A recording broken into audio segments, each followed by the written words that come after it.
তোকে ডুবডুবি ভরে এমন করে বাজি দিব সারাদিন ধনমন করে বাড়াবি। তোর যখন এতই পাওয়ার, হিম্মত থাকলে আমার বসের ক্ষতি করে দেখা। ভিডিওটি সম্পূর্ণ বিনোদনের জন্য, দয়া করে সিরিয়াসলি নেবেন না এবং ভিডিওতে ব্যবহৃত সকল ভাষা এবং কথোপকথন শুধুমাত্র আপনাদের বিনোদনের জন্য, বাস্তবের সাথে কোনো মিল নেই। জান আজকে তুমি মোশে শান্তি দেছো, তুমি মরদ বটে। মরদ নালে হয় যা দোস্ত, আমার শরম লাগছে। জান তুমি সামনে আগো, আমি কিছু করে আসছি।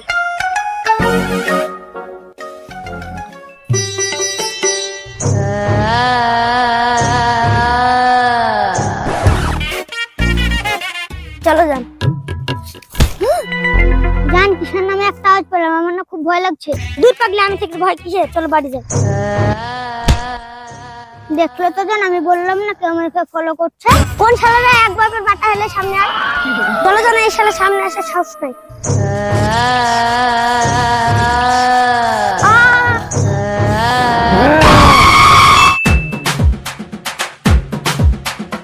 দয়া, ওই জিনিসটা শুধু আমি খাবো। জিনিসটা তো আমি নিজে হাতে করে আনছি। তুমি আনছো তো কি হয়েছে? আমি তোমার সিনিয়র, আর সিনিয়রের ডিসিশনকে তুমি সম্মান দাও। সামান্য একটা বিড়ির পুক্তির লোভ যে সামলাতে পারে না, সেই সিনিয়রকে আবার কি বালের সম্মান দিতে হবে নাকি? বাচ্চা দয়া, সিনিয়রকে সম্মান দাও, নাহলে তুমি জীবনে উন্নতি করতে পারবা না। আপনার মতো এত লুচ্চা মাগিবাজ ছেচরা কীর্তি এসিপির সাথে কাজ করে আমার উন্নতি হবে বলে আমার মনে হয় না। বাচ্চা দয়া, আমার পাওয়ার সম্পর্কে তোমার কোনো ধারণা নাই। আমার এক ফোনে তুমি সাসপেন্ড হয়ে যাবা। আপনার এই বালের চাকরি আমার এমনিতেও করার শখ নেই। বালের সিটি শালা মাইনের টাকাটা তো ঠিকঠাক দেয় না, একটা বিড়ির পুকটিও শান্তি করে খেতে দেয় না। খেলা চুদা দয়া, দাঁড়া এক ফোনে তোর হুকা মেরে দিছি। দয়া, আসলে তোমার খারাপ সময় চলছে গো। ডিসিপি স্যারকে আমি ফোন করতে যাচ্ছিলাম, এখন দেখছি ডিসিপি স্যার নিজে আমাকে কল করছে। দাঁড়াও, তুমি লাউড দিচ্ছে, তুমি চুপ করে শুনো, তাহলে বুঝতে পারবা ডিসিপি স্যারের সাথে আমার কেমন মধুর সম্পর্ক। Hello sir, good morning. Good morning? Good morning তোর গালে ঢোকা বোকাচোদা। কেন স্যার, কি হয়েছে? কোনো সমস্যা হলে বলেন, আমি সলভ করে দিচ্ছি। আরে কেলাচোদা, সব সমস্যার মূল কারণই তো তুই। স্যার আমি আবার কি করলাম? তুই কিছু করিসনি, এটাই তো বড় সমস্যা। গত 2 বছর ধরে একটা কেসও সলভ করতে পারিসনি। আবার কাল আমার বাড়ি পাহারা করতে দিলাম, অমনি বাড়ি ছাগলটা চুরি করে বেচে দিলি। বালের পাওয়ার। স্যার আমার পুরো কথা তো শুনেন আপনি। তোর কোনো কথাই শুনবো না আমি। আজ থেকে তুই suspend. Sir sir hello hello hello hello sir hello. দয়া, এক প্যাকেট বিড়ি কিনে আসো তো। ওই শালা ডিসিপি স্যারের কথাতে আমার পুরো মেজাজটা বিগড়ে গেছে। আপনার সাহস তো কম না, আপনি একজন অন ডিউটি অফিসারকে হুকুম করছেন। আরে বাচ্চা, বেশি নাটক করিস নি, যা। ওরে বাচ্চা, একজন অন ডিউটি অফিসারকে গালি দিচ্ছিস? লকাবে ভরে এমন কালাম কালাবো না, বাপদাদার নাম ভুলে গিয়ে শুধু দয়ার নাম মনে থাকবে। আবে কেলাচোদা দয়া, ওভার অ্যাক্টিং বন্ধ করে বিড়ি আনতে যাবি, একদম গালে কোদাল ভরে খুঁড়ে দিব। স্যার শুধু বিড়ি দিয়ে আসবো, এর সাথে 1 কাপ চাও বিলি আসবো। কেলাচোদা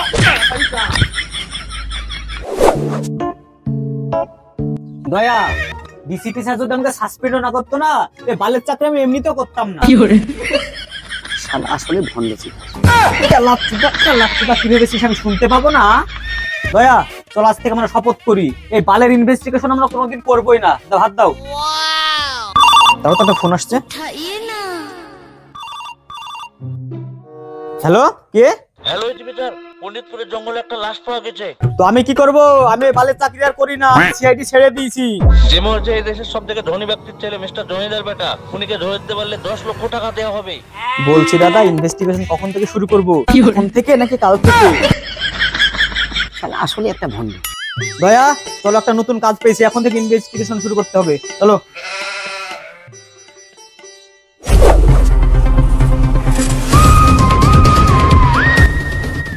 কিছু পেলে দয়া? না স্যার, এখনো কিছু পাইনি। পাবে কি করে? তুমি তো বড় স্যার একটা জিনিস আমি কিছুতেই বুঝতে পারছি না, শরীরের কোথাও দাগ নেই অথচ এত রক্ত আসছে কোথায় থেকে? সেটা তো আমারও প্রশ্ন দয়া, এসব হচ্ছেটা কি? স্যার এদিকে দেখুন। স্যার লাশে তো টুনটুনি কাটা। এর মানে কিছু বুঝলে দয়া? না স্যার। তুমি বাড়া কবে বা বুঝো? তুমি তো বড় বাইন কানালো। আমার কি সন্দেহ হচ্ছে জানো দয়া, এটা কোনো সাধারণ খুন নয়, এর পিছনে বড় কোনো রহস্য লুকিয়ে আছে। যা করেই হোক এই কেসের সমাধান করে আমাদেরকে 10 লক্ষ টাকা নিতেই হবে। হ্যালো, হ্যাঁ এখনই আসছি। কি হলো দয়া, কে ফোন করেছিল? স্যার গুহামারা জঙ্গলে একটা লাশ পাওয়া গিয়েছে। চলো তাহলে, আর দেরি করে লাভ নেই। কিছু বুঝলে দয়া? জি স্যার, কি বুঝেছে শুনি? খুনের ধরনও একই আর খুনিও একটাই। আমার কি মনে হয় জানো দয়া, যে খুনটা করেছে না সে মনে হয় পুরো হিংসার জ্বালায় করেছে। কিন্তু স্যার একটা জিনিস বুঝতে পারলাম না, এই খুনের সাথে হিংসার কিসের সম্পর্ক? সম্পর্ক আছে দয়া, সম্পর্ক আছে। আমার এটা বোঝা সারা যে খুনটা যেই করেছে না তার মনে হয় টুনটুনি ছোট।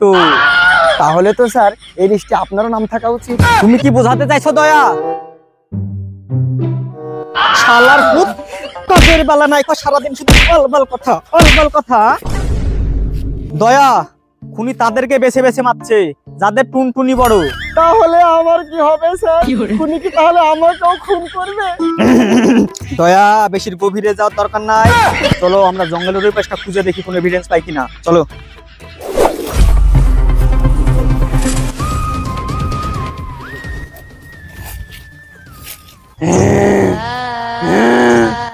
তোরা এই কেস থেকে বেরিয়ে যা, না হলে তোরা কেউ বাঁচতে পারবি না। কি মনে করেছিস ভূতের মতন আওয়াজ করলে আমার বস ভয় পেয়ে যাবে? আমার বসের পাওয়ার সম্পর্কে তো ধারণাই নাই।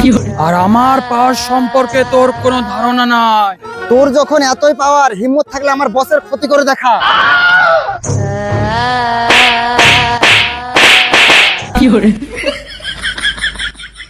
তোদেরকে শেষবারের মতন বলছি, তোরা এই কেস থেকে বেরিয়ে যা। বাচ্চা যে তো গার মারিসি, আজকাল ভূতকে দিয়েও মারালি না। তবে শোনো দয়া, আমরা মনে হয় ঠিক পথে হাঁটছি, তাই আমাদের পিছনে এই পেতাত্তা লেগেছে। তবে দয়া, এই পেতাত্তাকে নিয়ে যত সমস্যা আমাদের। আপনি কোনো টেনশন করবেন না স্যার, এই ভূতকে শায়েস্তা করার একজনই আছে। কে সে? লুঙ্গি বাবা। চিং চুং চা, টুনটুনিতে ঘা, মাইয়া দেখলে কুত্তার মতো মারি থাবা, নাম আমার লুঙ্গি বাবা। বাবা আমাকে বাঁচান বাবা। তোর আর চিন্তা নেই বচ্চ, তোর পাশে এখন লুঙ্গি বাবা আছে। তোর হাতটা দে বচ্চ। তুই দিনের বেলায় জেগে থাকিস? জি বাবা। তুই রাতের বেলায় ঘুমাস? জি বাবা। খিদে লাগলে রোজ ভাত খাস? জি বাবা। আপনি বলতে তুমি বাবা আমাকে বাঁচান বাবা। তার মানে আমার এটা বোঝা সারা যে তুই এই অশুভ ছায়ার থেকে বাঁচার জন্য আমার কাছে এসেছিস। অশুভ ছায়া? না বাবা, আমি অন্য কারণে এসেছি। সেটা কি কারণ বচ্চ? বাবা আসলে আমার খাড়া হয় না, খালি ও ঝগড়া করে বাপের বাড়িতে লিখেছে। তোর বাচ্চা আমাকে দেখলে কি তোর হারবাল কোম্পানির লোক মনে হয়? আমি তোর খাড়া করে দিব। খাড়া না হলে বাঁশ বান গাবো কাজ। বাবা আপনি যদি আমার খাড়া করে দিতে পারেন তাহলে আপনাকে 1000 টাকা বকশিশ দেবো। তাহলে তুই ঠিক জায়গাতে এসেছিস বচ্চ। এই নে সান্ডার তেল, এটা যদি তুই দিনে দুবার করে লাগাস, তোর বউ কেন শাশুড়ি সহ চিকড়ি পালাবে। বাবা এই তেলে যদি এতই পাওয়ার, লোককে না দিয়ে আপনি নিজে লাগাবেন, তাহলে আপনার গোটা লোকের সাথে ফালতু ফালতু পালাতো না। ঘরের কথা বাইরে বলতে বচ্চ, এই তেলটা তুই দিনে দুবার করে লাগাবি। জয় বাবা জয়, জয় বাবা জয়।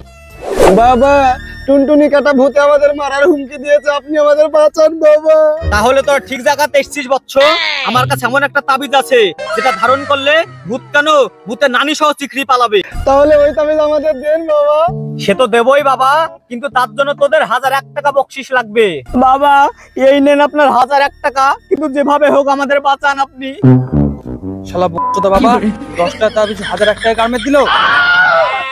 তোদেরকে শুধু তাবিজ পড়লে হবে না বচ্চ, তার সাথে তোদেরকে তার সাথে আর কি লাগবে বাবা? তার সাথে তোকে 3 বারে মন্ত্র পড়তে হবে।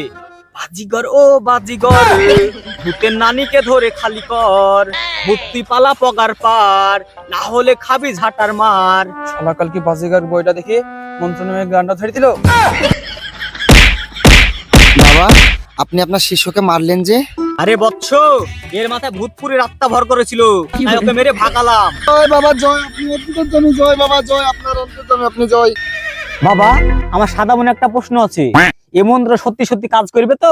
তোর বাচ্চাকে এখান থেকে সরা, তাহলে পুঙ্গায় ডুবডুবি ফেরে এমন করে বাজি দিব, সারাদিন ঝনমন করে বেড়াবি। আমার বোঝা হয়ে গেছে বাবা, আপনার এই মন্ত্র 100 কাজ করবে। তাহলে আমরা এখন আসি বাবা। আমার আশীর্বাদ সবসময় তোদের সাথে রয়েছে বৎস। দয়া, লুঙ্গি বাবা যেহেতু আমাদেরকে তাবিজ আর মন্ত্র দিয়েছে, তাহলে তোর ভয়ের কিছু নেই? জি স্যার, আমার বাবার উপরে পুরো বিশ্বাস আছে। তাহলে দয়া তুমি সামনে গিয়ে দাঁড়াও, আমি হিসু করে আসছি। ঠিক আছে।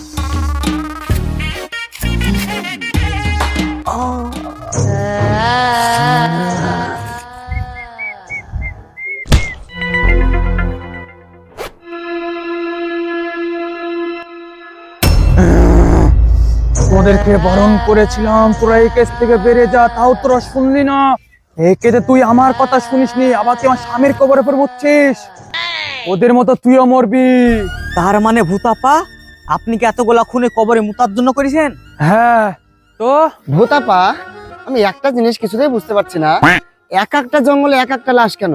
আচ্ছা আপনি ঠিক করে বলেন তো, আপনার স্বামীর কবরটা কোথায় আছে? আশেপাশে 11টা জঙ্গলে আমার স্বামীর কবর আছে।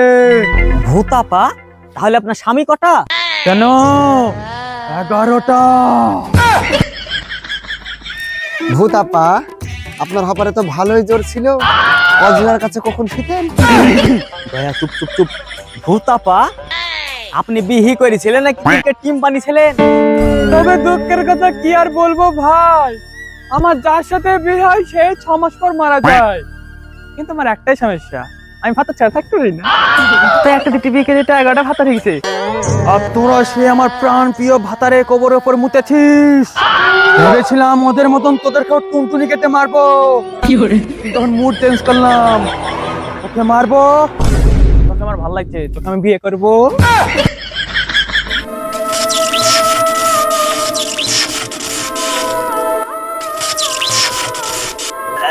চেষ্টা করে লাভ নেই, তুই কোথাও পালাতে পারবি না। দয়া আমাকে বাঁচাও, দয়া। এই কেসের হাত থেকে আমাকে বাঁচাও তুমি।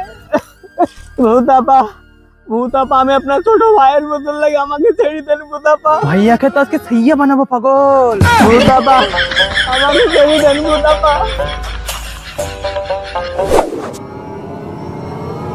না না না, স্যারকে ফ্ল্যাশ একদম আমার উচিত হয়নি। মানছি সে চিটার বাটপার লুচ্চা, তবুও তো সে আমার স্যার, স্যারকে আমাকে বাঁচাতেই হবে। ভূতাপা আমাকে ছেড়ে দেন ভূতাপা, দরকার হয় আমি আপনার লেগে নতুন স্বামী খুঁজে দিব। চুপ কর, নাহলে তোর এখনই টুনটুনি উড়িয়ে দেবো। বাবার দেওয়া তাবিজ তো আমার পকেটে আছে, এই তো সেই তাবিজ। এই তাবিজ দিয়ে আমাকে স্যারকে বাঁচাতে হবে। বাবা দেওয়া মন্ত্রটা পড়ি। বাজিগারো বাজিগার, ভূতের নানিকে তোরা ধরে কর, ভূত তুই পালা পগার পার, না হলে খাবি ঝাঁটার মার। বাজিগারো বাজিগার, ভূতের নানিকে ধরে কর, ভূত তুই পালা পগার পার, না হলে খাবি ঝাঁটার মার। কি রে, এই শালা ভূত গেল কই?